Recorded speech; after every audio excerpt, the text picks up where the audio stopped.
ñu ngi leen di nuyu di leen jaajëfal yéen ñuy suivre chaîne bi di Xalaat TV ñu leen di dalalaat ci seen jàngatu bés bi.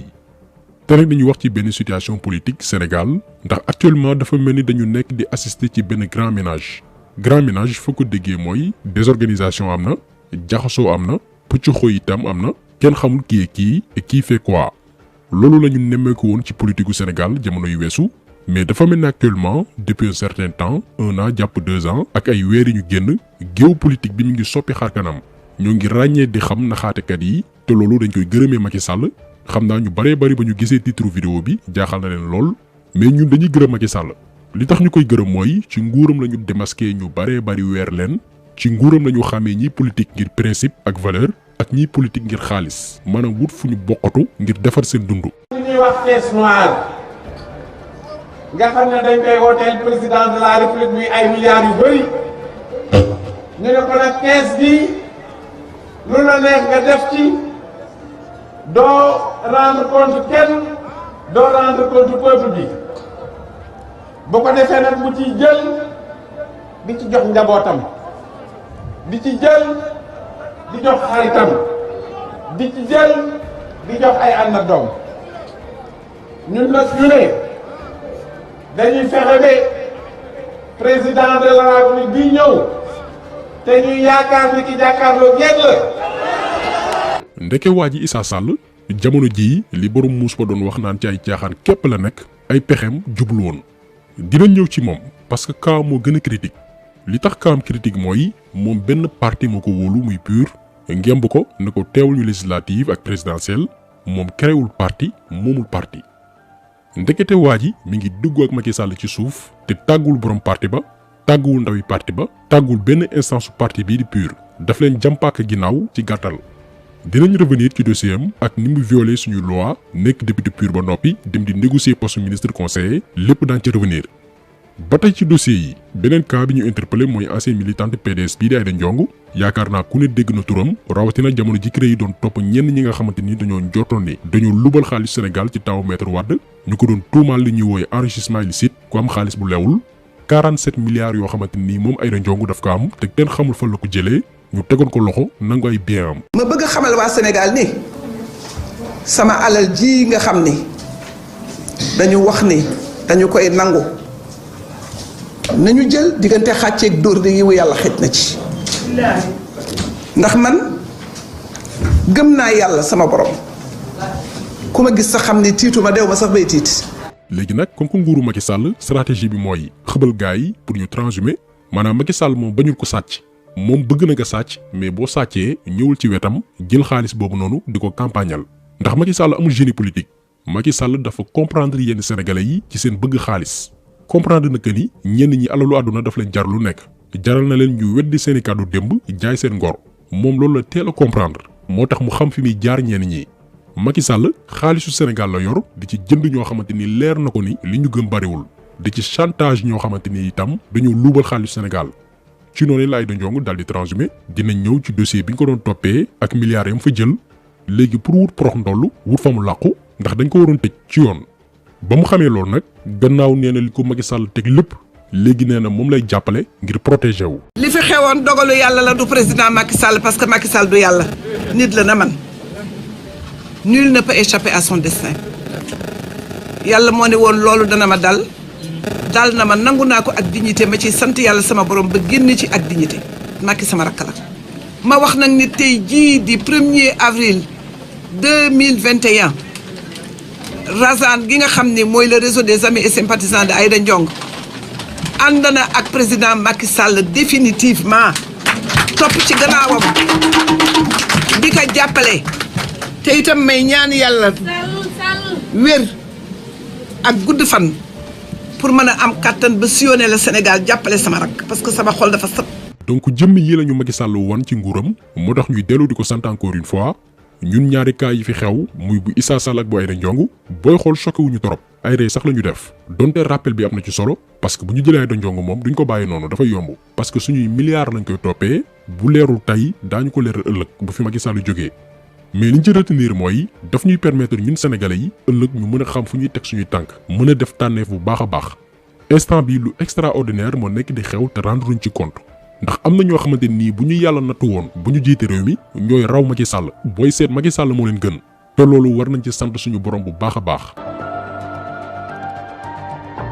dañuy ñëw ci Issa Sall ndax li tax ñuy dooree ci moom kaam dafa bari ay amalgame ay réeroo dégg nañ sax ñu bari naan waa PUR dañoo transhumé mais déedéet demeewul noonu donte moo nekkoon seen candidat am na nag lu ñuy reproché waa PUR daa ci ñëw mais jàppale ni tey bu amee ñi gën a am lu leen métti Sénégal jamono jii mooy waa PUR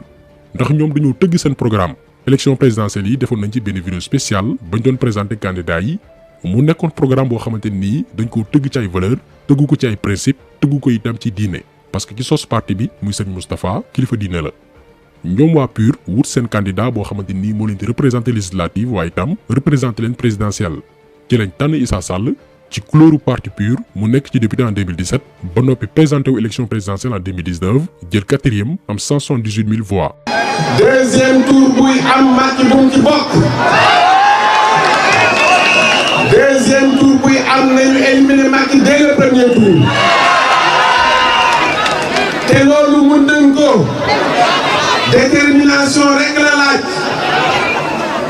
seen carte yi jëli leen ko parce que mbir mi carte la man nag bu parrainage bi commencé ma gis ay ndaw si borom kumba si borom musóor bi di njëkkante di bu xante pour jël première place moom dafa xamul ne bu nekkoon ci yenn place yi candidature Macky du jàll ma wax leen ne réew du ay biceps du doole lañ koy jiite. léegi nag moom mii doon wax candidature Macky Sall waru woon jàll en plus réew mi kenn du ko yor ci jaay doole gannaaw élection présidentielle yii mu doon yëkkati yële kàddu mi ngi négocier ak Macky Sall te tàggul waa partem bi ci njëkk mooy dialogue national bi ba mu fay dem coobare boppam moo ko yóbbu parce que mi ngi bëggoon fu mu casé wu. tàggul njiital parti ba tàggul benn instance PUR kon ay pexem jubul woon kuy def di làqatu moom juboo mais ñi nga xam ne ñoom am nañ jàngat bu gën a yaatu di analyser doxalinu Issa Sall li xew tey waru leen bett yéen ñëpp xamoon ngeen ni bi mu doon campagne ak waa PUR ci présidentielle yi weesu amoon na incident bu amoon Tambacounda ba doomi aadama ñàkk ci bakkanam mu amoon ñu bokkoon ci caravane Issa Sall yoon teg leen loxo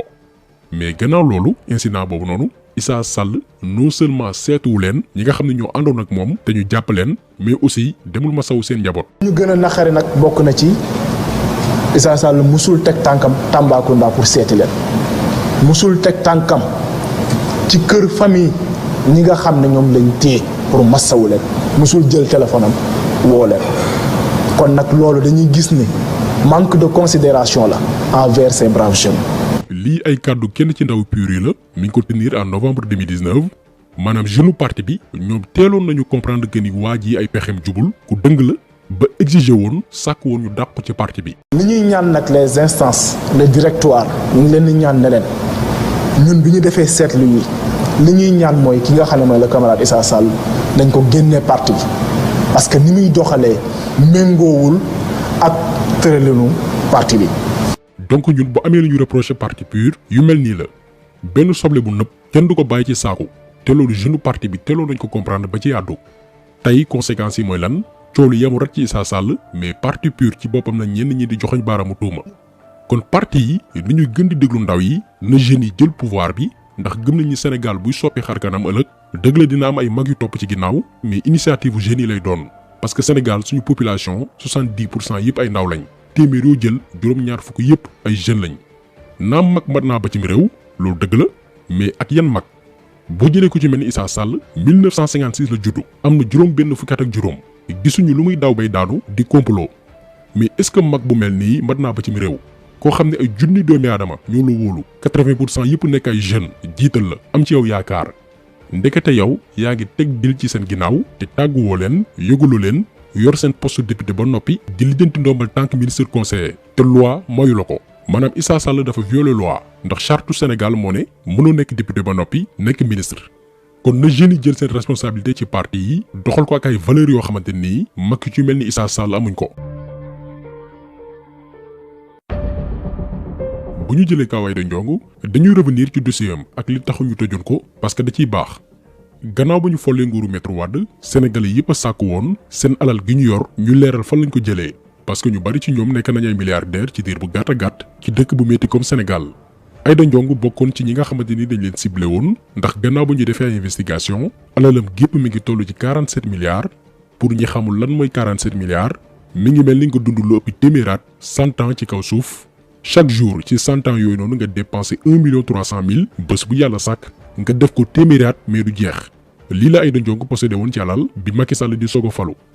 ci xaalis boobu nag 12 milliards yi ay or la li ci des mu tasaare ko ci ay banques yu wuute. bi CREI yi ak gendarmerie yi defee seen investigation ñu gis ni femme bi géré woon ay programme logements sociaux ci nguuru Wade géré itam wàllu inondation waaye itam yenn ci ay travaux publics mu dem ba créer entreprise te boobu mi ngi ci nguuru Maître Wade di gagné ay marché public enquêteurs yi nag di topp mbir yooyu. mu amaat beneen dossier muy dossier phytosanitaire yi yaakaar naa ñu bari ci yéen dégg nañ ko maanaam ay produits yu rey yenn insectes yi Aïda Ndiongue ne def ci defoon ay commande yu toll ci 5 milliards. Macky Sall falu période boobu Abdoul Mbaye moo nekkoon premier ministre daal di gis dossier boobu noonu nee nañ ko leeral ndax li ñu def ci këyit yi nee nañ produit yi jar na 5 milliards mais ndekete produit yooyu nga xamante ni Aïda Ndiongue moo ko jëndoon boo ko boolee lépp ay 750 millions kott lay jar maanaam am na 3 et quelques milliards yoo xamante ni kenn xamul fu mu jaar. ñu gis ci marché 5 milliards ne dañ ko fay boobu ñu ngi soog a agsi fekk ñi dem dañu gaawantu rek caché tag dañ ko war a fay. ministre ba woon indi ma ne lii lan la ñu ne wax dañu war a fay li ma ne ah bon ma ne waaw bàyyi ma ci tuuti bàyyi kook man tuuti ma oo maa ngi jógee banque laa doon liggéey ma oo fournisseur ne ko maa ngi lay jox copie liste produit nga def sa prix yokk ci 25% nga yónni ma muy yónni 5 milliards la woon c'était facturé à 750 millions. dossier phytosanitaire bi Abdou Mbaye di wax histoire jox na ko dëgg ndax le 12 novembre 2020 bi ñu weesu magistrat bi doon topp dossier bi dafa jàpp Aïda Ndiongue loxo ci poche ne dafa def lu ñuy wooyee faux et usage de faux maanaam bind kayit yu wérul pour jot xaalis. koo xam ni dañ ko fay 5 milliards ci xaalisu Sénégal alors que ay faux documents la présenté ay këyit yu wérul li ñuy wax ni ay weer la ci ginnaaw kon jàngat leen lan moo tax Aïda Ndiongue transhumé dem ci Macky Sall parce que normalement dañ ko waroon tëj mu génnee suñu xaalis moo tax bañ ko invité ci plateau di Click bu TFM Mamadou Mouhamed Ndiaye bi mu ko laaj ci dossier boobu noonu dafa lànk ne di ci tontu. li ngeen ne moom ngeen def ci produits phytosanitaires yi ak ñoom bi ñu ñëwee def seeni enquête def seeni investigation ba sax wax ne nañ ko maanaam prix yi nañ ci yokk 25% xaajul sax ba yegg ci moitié yéen li ngeen facturé parce que je pense ay 750 millions ci la tolloon alors que yéen jéggi woon ngeen sax milliards yi loolu nu mu demee exactement. waaw xam nga d'abord pour le cas Abdoul Mbaye le dossier des phytosanitaires est pendant devant la justice du dossier boo xam ne eggagum na wala jeex na ba ma mën ci wax mënuma ci wax parce que j'ai beaucoup de respect pour les magistrats j'ai beaucoup de respect pour la justice en général un dossier pendant devant la justice man duma toog fii ci télévision taxaw di ko wax parce que kenn àtteegu ko quant à Abdoul Mbaye nag moom maa ngi jéggalu Sénégalais yi ci bu ma waxee benn wax bu déplacé ndax du suma cër. gis ngeen ni mu wëlbatee question bi daal di personnaliser débat bi jëmale ko ci Abdoul Mbaye alors que ñoom ñaar dañu sekkoon ay at ci ginnaaw suñu yoon newu si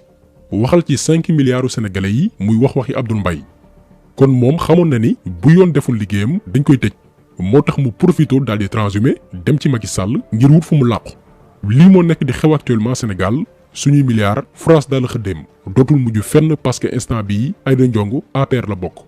te li yéeme ci femme bi mooy nekkoon na PS Abdou Diouf nekkoon na PDS Maître Wade tey mi ngi APR nguur gu ñëw mu mos pour seeni propre intérêt daraay Sénégal ñoru leen nañu rangale seeni milliards ci ndoddu sénégalais yi nguur gu ñëw ñu ànd ak yow pour bañ ko leen topp ci yoon moo tax yàlla ñu yàlla suturaal mosul ñu ci yile xeetu politicien ay magum jëm yu romb juróom benn fukki at mais xaalis jaral na leen ñu jaay seen ngor ñii nee nañ ñooy defar Sénégal di créer coalition naan réew mi leen ñor seeni poche kottu moo leen tax a jóg yàlla ñu yàlla mosul ci ñoom